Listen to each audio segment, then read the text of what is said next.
اسی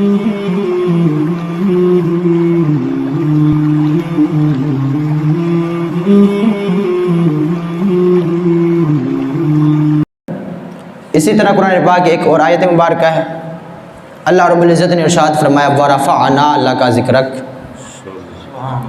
کہ محبوب ہم نے آپ کی خاطر آپ کا ذکر بلند کر دیا۔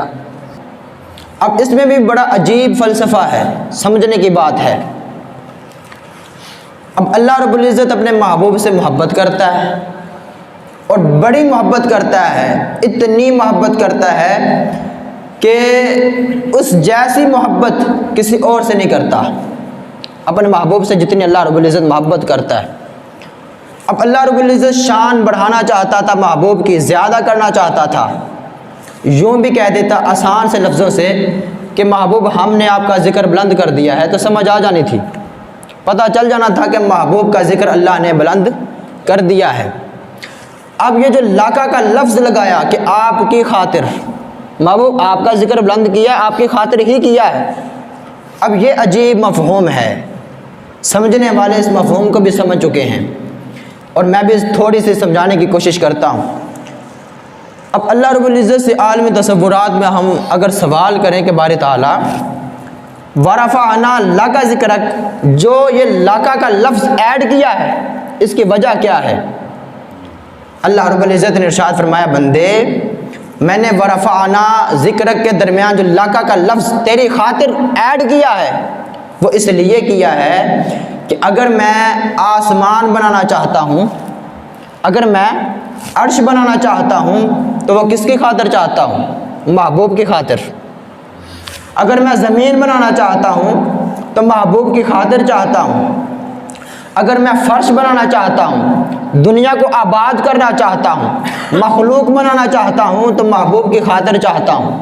جو میرے محبوب سے محبت رکھیں گے، جو میرے محبوب سے مودت کریں گے، جو میرے محبوب سے پیار کریں گے، جو میرے محبوب سے عشق کریں گے، محبت و مودت کریں گے، میرے محبوب کی خاطر اپنا تن من دن سب کچھ قربان کر دیں گے، میں ان کو جنت میں داخل کروں گا۔ وہ جنت بھی بناتا ہوں تو محبوب کی خاطر ہی بناتا ہوں۔ اور جو میرے محبوب سے بغض رکھیں گے، عداوت کریں گے، جو میرے محبوب سے نفرت کرنے کی حد قائم کر دیں گے، میں ان کے لیے دوزخ بناتا ہوں۔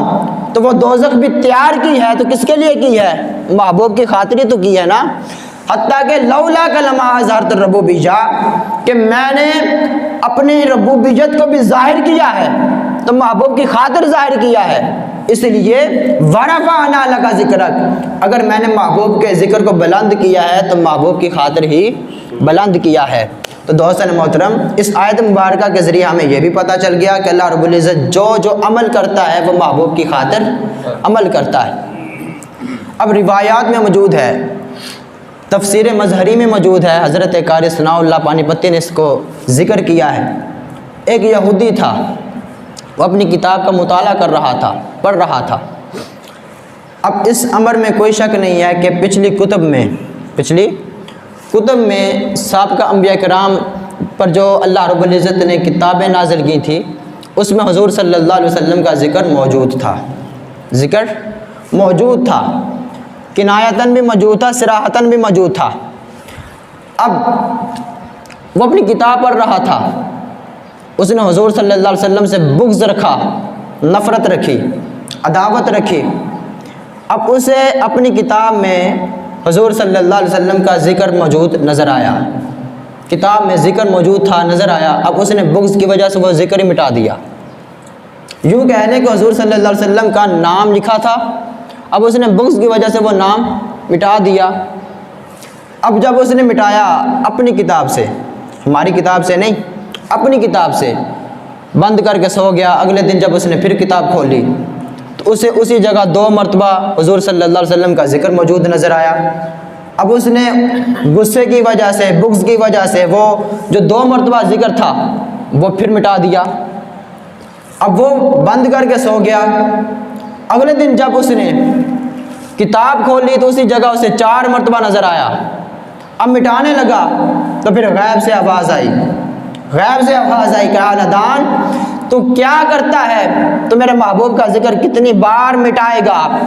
تجھے نہیں پتا ہم نے اپنے محبوب کا ذکر بلند کر دیا ہے، اور اتنا بلند کر دیا ہے کہ تو جتنا مٹاتا چلا جائے گا ہم اتنا ہی بلند کرتے چلے جائیں گے۔